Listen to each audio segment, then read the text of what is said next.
ሰላም ጤና ይስጥልኝ የተወደዳችሁ የቮይስ ኦፍ ራያ ሚዲያ ቤተሰቦች እንደምን ውላችኋል? የካቲት 13 2018 ዓ.ም የቮይስ ኦፍ ራያ ሚዲያ የዜና ሰዓት ላይ እንገኛለን። በቅድሚያም አርዕስተ ዜና። በራያ ኮረም የጦርነት ስጋትን ተከትሎ የከተማዋ ነዋሪዎች በስጋት እንደሚገኙና ወላጆችም ልጆቻቸውን ወደ መሃል አካባቢና ወደ አጎራባች ክልሎች እያሸሹ እንደሚገኙ ምንጮቻችን ለቮይስ ኦፍ ራያ ሚዲያ ተናግረዋል። የኢትዮ ኤርትራ ህወሓት የጦርነት ስጋት ነዋሪዎችን ጨምሮ ዓለም አቀፍ ተቋማትን እንዳሳሰባቸው እየተገለጸ ይገኛል። አውዳሚው ጦርነት ዳፋው ወደ ኦሮሚያ ክልል እንዳይሳብ እንቃወማለን ሲል ኦነግ ፓርቲ ገልጿል። ከውጪ ከአሜሪካ ጋር እያካሄደች ባለው ድርድር ላይ ከስምምነት እንድትደርስ ፕሬዚዳንት ትራምፕ በኢራን ላይ ወሰን የአየር ጥቃት ለመፈጸም እያሰቡ መሆናቸውን ዌል ስትሪት ጆርናል ዘግቧል። እነዚህንና ሌሎች ዜናዎች ይዘናል፣ እንድትከታተሉንም በአክብሮት እንጋብዛለን። በራያ ኮረም የጦርነት ስጋትን ተከትሎ የከተማዋ ነዋሪዎች በስጋት እንደሚገኙና ወላጆችም ልጆቻቸውን ወደ መሃል አዲስ አበባና ወደ አጎራባች ክልሎች እያሸሹ እንደሚገኙ ምንጮቻችን ገልጸዋል። በራያ ኮረም ከተማ የጦርነት ወሬ ከቀን ወደ ቀን እየተናፈሰ እንደሚገኝና የህወሓት ታጣቂዎች በብዛት መታየታቸውና ህወሓት በትግራይ ክልል ጨምሮ በራያ ኮረምና በሌሎች የራያ አካባቢዎች ወጣቶች ለጦርነት ግዳጅ በኃይል እንዲገቡ ለማድረግ ዘመቻ መጀመሩን ተከትሎ ከ10ኛ ክፍል ጀምሮ ያሉ ተማሪዎች ትምህርታቸውን በማቋረጥ ወደ አጎራባች አካባቢዎችና ወደ መሃል አዲስ አበባ በየቀኑ እየጎረፉ እንደሚገኙ ምንጮቻችን ለማወቅ ተችሏል። በአፋር አድርገው ተጉዘው አዲስ አበባ የመጡ ወጣቶች በርካቶች ናቸው። ለምን ወደ አዲስ አበባ እንደመጡ ቮይስ ኦፍ ራያ ሚዲያ ያነጋገራቸው የራያ ኮረም ነዋሪዎች እንደገለጹልን ከሆነ ትምህርት በከተማዋ ተቋርጧል። የንግድ እንቅስቃሴም የለም። ባንኮች በካሽ እጥረት ምክንያት ከ2,000 ብር በላይ መስጠት አይችሉም። ከተማዋ ከቀን ወደ ቀን የሰው እንቅስቃሴ ባለመኖሩ ምክንያት ጭር ብሎ እንደሚገኝ እንዲሁም የህወሓት ካድሬዎች ለጦርነት ግዳጅ ወጣቶችን እየመለመሉ እንደሚገኙና ይህንን በስፍራው ወላጆች ልጆቻቸውን ለማንፈልገው ጦርነት አንማግድም በማለት ሀብት ንብረታቸውን በመሸጥ በየቀኑ ልጆቻቸውን ወደ አጎራባች ክልሎችና ወደ መሃል አዲስ አበባ እያሸሹ እንደሚገኙ ገልጸውልናል። ይህንን ተከትሎ የህወሓት ካድሬዎች ልጆቻቸውን ያሸሹ ወላጆች በማስፈራራት በተለይም የመንግስት ሰራተኛ ሆኖ ወደ ሌላ አካባቢ የሸሸ ሁሉ በመደወል ካልመጣችሁ ሌላ የራሳችን ሰው እናስገባለን እያሉ ነዋሪዎችን እያዋከቡ እንደሚገኙ ገልጸውልናል። ይህ የጦርነት ነጋሪት በየቀኑ የሚሰማው በራያ ኮረም ብቻ ሳይሆን በሁሉም የራያ አካባቢዎች ነው ያሉት። በጦርነቱ ስጋት በተለይም ወጣቶች በየቀኑ ወደ አጎራባች ክልሎችና ወደ መሃል አዲስ አበባ የሚፈናቀሉ ወጣቶች ቁጥር መጨመር ተከትሎ ሁሉም የራያ አካባቢዎች መደበኛ እንቅስቃሴ ባለመኖሩ ምክንያት በየከተሞቹ ምንም አይነት የንግድ እንቅስቃሴና የዕለት ተዕለት ስራ እንቅስቃሴ ባለመኖሩ ምክንያት የቀሩት ነዋሪዎች ደግሞ ከቤት ባለመውጣት ጦርነቱ ዛሬ ይጀመር ይሆን በሚል ስጋት ቤታቸውን ተቀምጠው እንደሚያሳልፉ ከተለያዩ የራያ አካባቢዎች የጦርነት ግዳጅ አንሆንም በማለት ከቀያቸው ጥለው አዲስ አበባ በመምጣት ለጊዜው ከቅርብና ከሩቅ ቤተሰብ ጋር ሆነው እያሳለፉ የሚገኙ ያነጋገርናቸው ወጣቶች ለቮይስ ኦፍ ራያ ሚዲያ ገልጸውልናል። የወጣቶቹ ከቀያቸው ጥለው ወደ አጎራባች ክልሎችና ወደ መሃል ከተማ መፈናቀል ጨምሮ የትግራይ ኃይል ሲመሩ የነበሩ 3 ከፍተኛ ወታደራዊ አመራሮች በትናንትናው ዕለት ወደ አዲስ አበባ መግባታቸው ለማወቅ ተችሏል። የትግራይ ኃይል ከፍተኛ አመራሮች ቀደም ሲል የአገር መከላከያ ሰራዊት የነበሩ በትግራዩ ጦርነት የትግራይ ታጣቂዎችን ሲመሩ የነበሩ ሲሆን ትናንት የካቲት 11 2018 ዓ.ም ወደ አዲስ አበባ መግባታቸው ነው የተሰማው። ከነዚህም የጦር አዛዦች መካከል ብርጋዴር ጀነራል ጉርሽ ገብረ፣ ብርጋዴር ጀነራል ከበደ ፈቃዱ፣ ኮሎኔል ንጉስ ወልደ ገብርኤል እንደሚገኙበት በትናንትናው የዜና ህወጃ ሰዓታችን መዘገባችንም ይታወሳል። ይህ በእንዲህ እንዳለ በራያ አካባቢ የወጣቶች የግዴታ ውትድርናና የሰው ኃይል ብዝበዛ እየተካሄደ እንደሚገኝና የራያ ወጣቶች በፈቃዳቸው ሳይሆን በኃይል ተገደው ወደ ህወሓት ታጣቂ ኃይሎች እንዲቀላቀሉ እየተደረገ ይገኛል በማለት ይህም የዓለም አቀፍ የሰብአዊ መብት ህጎችን የጣሰ ተግባር እንደሆነ በመግለጽ ወጣቱ ትውልድ የማይፈልገውን ጦርነት ማገዶ እንዲሆን እየተገደደ ይገኛል። በአስገዳጅ ሁኔታ ወታደራዊ ምሽጎችን እንዲቆፍር እየተደረገ መሆኑ በሲቪል ህዝብ ላይ የሚፈጸም ከፍተኛ የጉልበት ብዝበዛ ነው ሲል ስበር ራያ ራዩማ የኢትዮጵያ ሲቪክ ማህበር ትላንት ከቀናት በፊት ባወጣው መግለጫ መዘገባችንም ይታወሳል። የኢትዮ ኤርትራና ህወሓት ጦርነት ስጋት ነዋሪዎች ጨምሮ ዓለም አቀፍ ተቋማት እንዳሳሰባቸው እየተገለጸ ይገኛል። በኢትዮጵያ ፌዴራል መንግስትና በኤርትራ ህወሓት መካከል አዲስ ይጀመራል ተብሎ የሚፈራው ጦርነት እንዳይጫር የሚደረገው ግፊትና ጥሪ እንደቀጠለ ነው። ከዚህ ቀደም የአፍሪካ ህብረት፣ ጀርመን፣ የተባበሩት መንግስታት ድርጅት የሰብአዊ መብት ኮሚሽን እና ቱርክ ጦርነት እንዳይጫር ሲጠይቁና ሲያሳስቡ ነበር።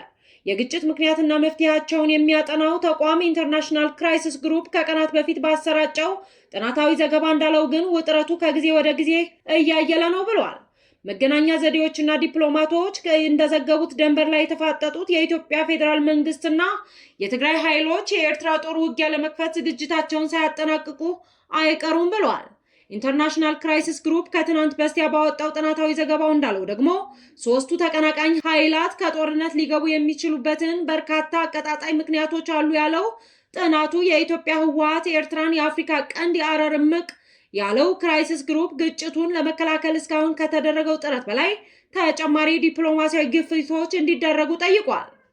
የትግራይና ትግራይን የሚያዋስኑ የአማራና አፋር ክልል ነዋሪዎች ከዛሬ ነገ ጦርነት ይጫራል በሚል ጭንቀት እየተሰቃዩ መሆናቸውን በተደጋጋሚ አስታውቀዋል።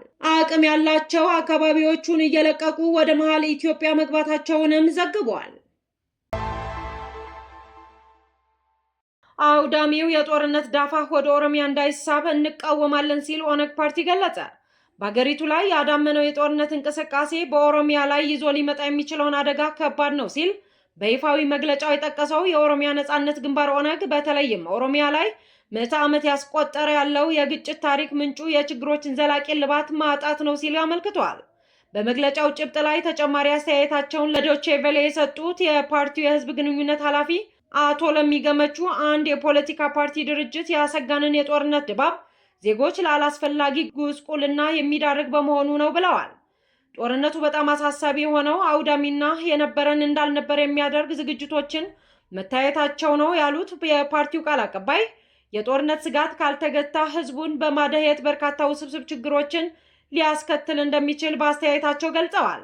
ፓርቲው በመግለጫው ለዓመታት በሀገር ታሪክ ያላበራው ግጭት ጦርነት አሁንም የኦሮሚያን ሀብት የመቀራመት ፍላጎት በማሳደር እየተከናወነ ነው በማለት በ1983 ቻርተር ኦነግ ከሽግግር መንግስቱ በግፊት ወጥቶ ኦሮሚያ የግጭት አውድማ ሆና ነበር በማለት ጉዳዩን አስተሳስሮ አንስተዋል።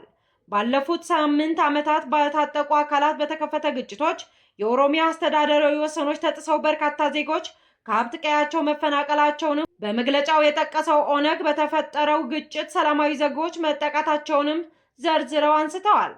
በዚህ ሐሳብ ላይ ተጨማሪ ማብራሪያ ያከሉት አቶ ለሚ አብሶ በጎርጎሮሳውያኑ 2021 በነበረው ከሰሜን ወደ ማዕከላዊ የሀገሪቱ ክፍሎች ጦርነት በሚገፋበት ወቅት ጦርነቱ የኦሮሚያ አስተዳደራዊ ወሰን ጥሶ በመግባት ህዝባችን እንዳይፈናቀል ተቃውመናል በማለት ያም ሆኖ በተለያዩ ጊዜያት በተነሱት የግጭት ዳፋዎች በተለይም በኦሮሚያና በአማራ ክልሎች አዋሳኝ አካባቢ ዜጎች ከሀብት ቀያቸው መፈናቀላቸውን ገልጸዋል።